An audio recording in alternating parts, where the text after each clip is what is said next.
1-2 სიტყვით თქვათ, რატომ დაიწერა ეს ლექსი, რა წინაპირობები ჰქონდა ქვეყანაში, რა მდგომარეობა და ასე შემდეგ. პირველ რიგში მნიშვნელოვანი არის ის, რომ ამ დროს ჩვენი ქვეყანა არის დაპყრობილი მეფის რუსეთის მიერ, ანუ დამოუკიდებლები არა ვართ.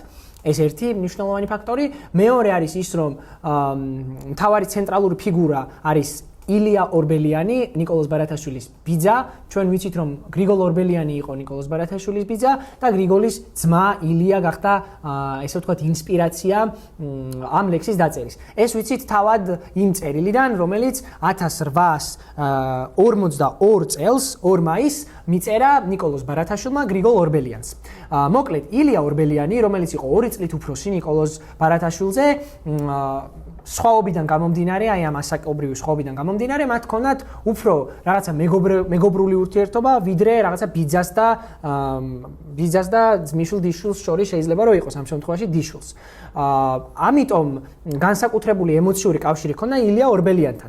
ამის ესე ვთქვათ, დასტურად ლუკა მოგვიყევი ის ისტორია, რაც ესე ვთქვათ, ცნობილი დუელის ამბავია რა.